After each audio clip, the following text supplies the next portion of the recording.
हम सब स्कूल में पढ़े, प्रार्थना तो सुबह असेंबली में होती ही होती थी, लेकिन कई स्कूलों में प्रार्थना के वक्त संविधान की प्रस्तावना का पाठ किया जाता है, जिसमें हमें समानता के बारे में भी बताया जाता है, यह भी याद हो। लेकिन बिहार के किशनगंज से एक रिपोर्ट आई कि वहां एक दो नहीं बल्कि 37 स्कूलों में अब संडे की जगह शुक्रवार यानी जुमे के रोज छुट्टी हो रही है। सवाल उठा कि इसका आदेश कहां से आया भाई? ये देश भर में स्कूल में छुट्टी संडे को होती है, ये जुमे के दिन छुट्टी कहां से होने लगी? आखिर सरकारी आदेश को किसने बदल डाला? आज आपको इन सवालों के जवाब देता हूं। पहले अपने टीवी स्क्रीन पर उन स्कूलों की लिस्ट देख लीजिए जो शुक्रवार को बंद रहते हैं। किशनगंज जिले में ऐसे कुल 5 प्रखंड यानी ब्लॉक हैं और इन 5 ब्लॉक में 37 स्कूल हैं जहां रविवार की बजाय अब शुक्रवार को यानी जुमे को छुट्टी होती है। इनमें किशनगंज ब्लॉक में 6, पोठिया ब्लॉक में सबसे ज्यादा 15, बहादुरगंज में 2, ठाकुरगंज में 2 और कोचा धामन प्रखंड में 9 स्कूल हैं। सवाल यह है कि रविवार की जगह शुक्रवार को स्कूल बंद करने का आदेश कहां से आया? यह परंपरा शुरू कैसे हो गई? इन सवालों को लेकर जब हमने थोड़ी पड़ताल की तो स्कूल के टीचर से बात की। शिक्षकों ने जो कहा पहले वो सुनिए। छुट्टी इस स्कूल में जुमा के दिन है। जुमा के दिन मतलब पूरे बिहार में संडे को होता है छुट्टी और इसमें जुमा को क्या कारण है? ये छुट्टी चूँकि मुस्लिम बहुल इलाका है और यहाँ 100% जो बच्चे हैं वो मुस्लिम हैं, ये पूर्व नियोजित छुट्टी है, पहले से ही होती आ रही है। हम लोग यही जान रहे हैं कि यहाँ फ्राइडे को ही छुट्टी है। तो क्या कोई सरकारी आदेश भी है इसमें क्या? सरकारी आदेश का तो मुझे पता नहीं, लेकिन पूर्व नियोजित है और इसमें बीएसएस के लोग पहले निर्णय लिया करते थे, चूँकि उनके बच्चे यहाँ पढ़ते हैं। फ्राइडे यानी शुक्रवार को बंद रहता है, क्योंकि यहाँ पर जो बच्चे हैं वो मुस्लिम कौम के ही, माइनॉरिटी कौम के ही 100% है। तो पूर्व से ही शिक्षा समिति से ये मार्गदर्शन लिया गया है, तो बच्चे 100% होने के कारण ये शुक्रवार बंद रखा गया और संडे को फिर पूर्ववत माने समानुसार शुक्रवार को छुट्टी है तो कोई दिक्कत नहीं है, क्योंकि उस दिन नमाज उमाज पढ़ते हैं और नमाजी बच्चे और शिक्षक भी 99% सोचिए मुस्लिम कौम के ही है, तो इससे कोई दिक्कत नहीं है। तो टीचर कह रहे हैं कि सब मुसलमान बच्चे हैं, टीचर भी मुसलमान हैं, इसलिए जो देश में परंपरा चली आ रही है संडे को स्कूल बंद होने की, अब उसको जुमा के दिन कर दिया। लेकिन वो ये भी कह रहे हैं कि कुछ सरकारी आदेश है या नहीं है हमको पता नहीं, और कह रहे हैं फैसला शिक्षा समिति का है। अब शिक्षा समिति ये फैसला ले सकती है या नहीं, ये आगे बात करेंगे, लेकिन उससे पहले आपको जिला शिक्षा पदाधिकारी का भी बयान सुनवाता हूं। ये शुक्रवार बंदी विद्यालय हमारे यहाँ काफ़ी परंपरागत तरीके से चल रहे हैं, चूँकि ये बहुत लंबे समय से चल रहे हैं और किशनगंज कभी पूर्णिया जिला का अंग हुआ करता था, एक ही डिस्ट्रिक्ट के अधीन। तो पूर्णिया डीओ से संपर्क करने का प्रयास किया गया है कि उस लेवल पे यदि कोई पत्राचार हुआ हो या कोई निर्देश जारी हुआ हो तो फिर हम आपको आगे बताने की स्थिति में होंगे। किशनगंज के एजुकेशन ऑफिसर भी कह रहे हैं कि स्कूलों में जुमे के रोज छुट्टी कई सालों से होती है, यानी ये परंपरा का हिस्सा बन गया। लेकिन इसकी शुरुआत कब हुई, क्यों हुई, ये किसी को पता नहीं।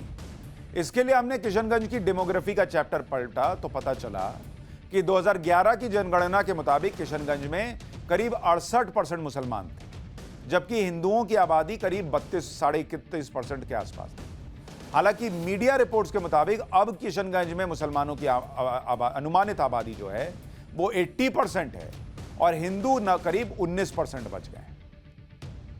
अब आपको एक बात और बता दूं कि 14 जनवरी 1990 से पहले किशनगंज पूर्णिया जिला का ही हिस्सा था और कहा जा रहा है कि 1990 से पहले ही पूर्णिया से यह आदेश आया था कि जिन इलाकों में मुसलमानों की आबादी 70% से ज्यादा है वहां स्कूलों में रविवार की जगह शुक्रवार को छुट्टी कर दी जाए। धीरे धीरे मुस्लिमों की आबादी और बढ़ती गई और ऐसे स्कूलों की संख्या भी बढ़ती चली गई। तो कुल मिलाकर रिजल्ट ये निकल रहा है कि आबादी बढ़ी तो स्कूल के नियम बदल दिए गए, लेकिन मामला काफी ऊपर तक बढ़ चुका है। डिबेट होने लगी, चर्चा होने लगी, लिहाजा बिहार के शिक्षा मंत्री ने जांच के आदेश दिए हैं। ये सूचना अभी हाल ही में कुछ जगह से आई है, तो हम लोगों ने डीओ से जहाँ जहाँ ऐसी सूचना मिली है अभी तक, हम लोगों ने वहाँ के डीओ से, जिला शिक्षा पदाधिकारी से प्रतिवेदन मांगा है कि वहाँ क्या स्थिति है, कब छुट्टी रहती है और किसके आदेश से छुट्टी रहती है। और हम लोग जब प्रतिवेदन आ जाता है अकॉर्डिंगली उस हिसाब से, लेकिन जो नियम संगत होगा, जो सही वैधानिक चीज होगी वही होगा। यानी शिक्षा मंत्री भी कह रहे हैं बिहार के कि वो अभी जानकारी ही जुटा रहे हैं, लेकिन चला आ रहा है और सालों से चला आ रहा है, इसलिए चला आ रहा है ये भी कहा जा रहा है। लोग सवाल पूछ रहे हैं कि क्या जहां जिसकी आबादी बढ़ेगी उसके हिसाब से स्कूल में कल्चर चलेगा, क्योंकि स्कूल में तो हिंदू मुसलमान सिख ईसाई तो जाता नहीं, वहां तो बच्चा जाता है।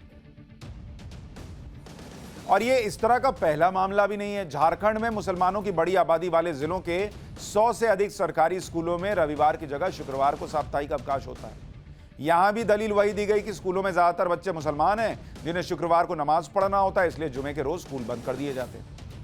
झारखंड के ही एक स्कूल में हमने देखा था कि मुस्लिम छात्र वहां हाथ जोड़कर नहीं बल्कि हाथ मोड़कर प्रार्थना कर रहे थे। ये तस्वीरें हैं कि छात्र जो मुस्लिम कम्युनिटी के थे वो बिना हाथ जोड़े, छोटे छोटे बच्चे हाथ मोड़कर पढ़ रहे हैं, प्रार्थना कर रहे हैं और प्रार्थना के समय हाथ बांधकर मौन खड़े होते। भाई हमारे स्कूल में भी हमारे साथ मुस्लिम साथी पढ़ते थे, हमने तो कभी नहीं देखा कि भाई वो हाथ नहीं जोड़ें, वो प्रार्थना ना पढ़ें, ये नहीं होता था। ये नई व्यवस्था देख रहे हैं कि हाथ नहीं जोड़ेंगे और ये बच्चों के दिमाग में भरा जा रहा है। जुमे को छुट्टी दीजिएगा, हाथ नहीं जोड़ सकते हो, तुम्हारे धर्म में ऐसा ये कौन भाई, कितने कोई मुसलमान जीवन में कभी हाथ नहीं जोड़ता है।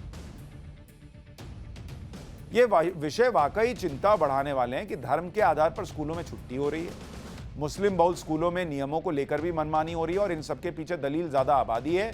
तो सवाल यह है कि उत्तर प्रदेश में तो करीब 80% हिंदू हैं और 19.5% मुसलमान हैं। तो क्या मंगलवार को हनुमान चालीसा और सुंदरकांड पढ़ने के लिए स्कूलों में छुट्टी कर दी जाए कि मंगलवार को छुट्टी होगी क्योंकि इनको हनुमान जी के मंदिर जाना है बच्चों को।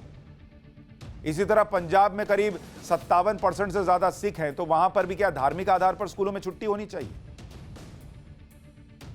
भारत के संविधान में भेदभाव रोकने के लिए लिखा गया है आर्टिकल 15 में कि धर्म, जाति, लिंग के आधार पर किसी भी तरह का भेदभाव नहीं होना चाहिए। राज्य किसी भी नागरिक के साथ धर्म, जाति, संप्रदाय, लिंग के आधार पर भेदभाव नहीं कर सकती।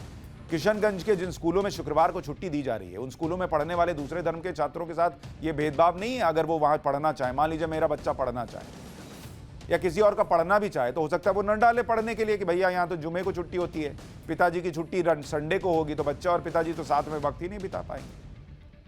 अगर इसी तरह आबादी के आधार पर सब चलता रहा तो हो सकता है कि भविष्य में कॉलेज में भी अल्पसंख्यक और बहुसंख्यक का चैप्टर पढ़ाया जाने लगे।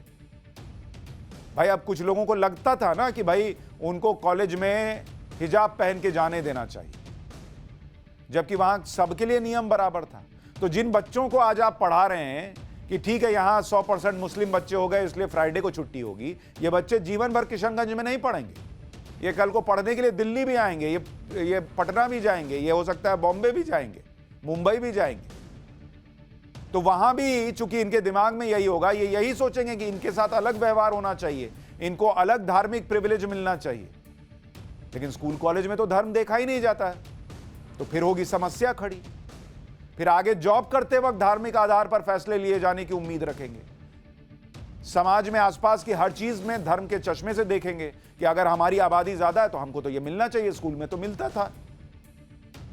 जबकि स्कूल में सबके दिमाग में यही होना चाहिए कि सब बराबर हैं, सबके लिए व्यवस्था बराबर है। लेकिन यहां एक नई चीज ही देखने को मिल रही है। सरकारों को भी इस पर सोचना चाहिए।